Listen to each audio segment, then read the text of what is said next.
আজকে আমি আমার প্রিয় একটা খাবার রান্না করব, আর তার জন্য আমি সবকিছু কোটাবাচা করে নিচ্ছি। পেঁয়াজ মরিচ সবকিছু মশলা কুটে বাছে নিচ্ছি। সো হ্যালো এভরিওয়ান, আসসালামু আলাইকুম। সবাই কেমন আছেন? আশা করছি সবাই ভালো আছেন। আর এই প্রিয় খাবারটা হচ্ছে লাউ। আর আমি আজকে এই লাউটা মাছ দিয়ে রান্না করব, টাকি মাছ দিয়ে।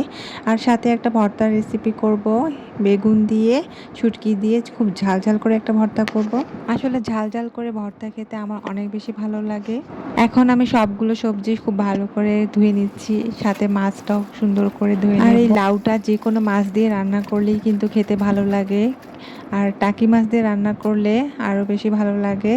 তাই আজকে আমি টাকি মাছের মাথাগুলো দিয়ে লাউ রান্না করব। আর এইদিকে আমি মশলাগুলো বেটে নিচ্ছি। এখানে আমি মরিচ টেলে নিয়েছি এবং জিরা একটু টেলে নিয়েছি, আর সাথে পেঁয়াজ দিয়ে সুন্দর করে মশলাটা বেটে নিচ্ছি। লাউয়ের মধ্যে এই বাটা মশলাটা দিলে লাউ খেতে কিন্তু অনেক বেশি ভালো লাগে। তো আমি তেল গরম করে এখন মশলাটা দিয়ে দিচ্ছি। মশলাটা সামান্য কষিয়ে লাউয়ে সামান্য পরিমাণ হলুদ দিব এবং ঝাল একটু কম দিব, কারণ লাউটা একটু খেতে মিষ্টি মিষ্টি লাগলেই ভালো লাগে খেতে। মশলাটা কষানো হয়ে গেলে আমি মাছগুলো দিয়ে দেব। মাছগুলো দিয়ে ভালোভাবে কষিয়ে নেব। কষিয়ে নেওয়ার পর তারপর লাউ দিয়ে এভাবে রান্না করব। আপনারা কারা কারা কীভাবে লাউ রান্না করেন আমার মতো করে রান্না করলে অবশ্যই কমেন্টস করে জানাবেন।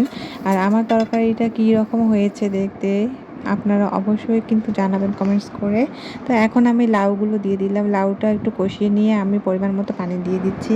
লাউটাতে পরিমাণ মতো পানি দিয়ে একটু কষিয়ে নেব। কষানো হয়ে গেলে যখন টকবক করে ফুটে উঠবে, এই যে কত সুন্দর করে টকবক করে ফুটে উঠেছে, এখন আমি মাছগুলো দিয়ে দিব। আমার কিন্তু মাটির চুলায় যে কোনো রান্না খেতে অনেক বেশি ভালো লাগে, তাই আমি শখ করে এই মাটির চুলায় রান্না করি।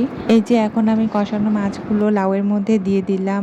আর যখন তরকারিটা আবার টকবক করে ফুটে উঠবে তখন লবণ টেস্ট করে আমি তরকারিটা নামিয়ে নেব। তো আমার তরকারিটা প্রায় হয়ে এসেছে এবং সুন্দর একটা কালার আসছে তরকারিটা। আর উপরে এখন আমি ভাজা জিরা গুঁড়ো দিয়ে দিচ্ছি। ভাজা জিরাটা দেওয়ার ফলে তরকারির ফ্লেভারটা অনেক সুন্দর আসে এবং খেতে ভালো লাগে। এখন আমার তরকারিটা হয়ে গেছে, তরকারিটা আমি নামিয়ে লাউ রান্নাটা আমার হয়ে গেছে। এখন আমি সুন্দর করে নামিয়ে নেব। তো দেখতেই পাচ্ছেন লাউ রান্নাটা আমার কত সুন্দর হয়েছে, অনেক লোভনীয় হয়েছে। আর এইদিকে এখন আমি ভর্তাটা করে নেব। তো পেঁয়াজ মরিচগুলো দিয়ে দিলাম এবং শুটকি মাছগুলো খুব ভালো করে ধুয়ে নিয়েছি। এখন তেলের মধ্যে দিয়ে শুটকি মাছ দিয়ে পেঁয়াজ মরিচটা কষিয়ে নেব। কষিয়ে নিয়ে এখন আমি বেগুনগুলো দিয়ে দিচ্ছি। তো আমরা তো উত্তরবঙ্গের মানুষ, এভাবে ভর্তা খাই, আর এই ভর্তাটা খেতে অনেক বেশি ভালো লাগে।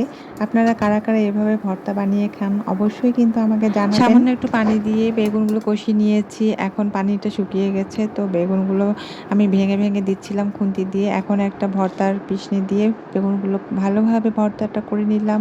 এখন খেতে বসে গেছি। ভর্তাটা দেখে আমার খেতে লোভ লেগেছে, তাই খাওয়া শুরু করে দিয়েছি। আসলেই ভর্তাটা খেতে অনেক বেশি মজা হয়েছে, অনেক টেস্টি হয়েছে। এখন লাউ দিয়ে খেয়ে দেখবো কীরকম হয়েছে। লাউ নিলাম, লাউয়ের ঝোল মাছ দিয়ে এখন ভাতটা খাবো। আর এই খাবারটা খেতে আমার অনেক বেশি ভালো লাগে। সবাই ভালো থাকবেন। আল্লাহ হাফেজ।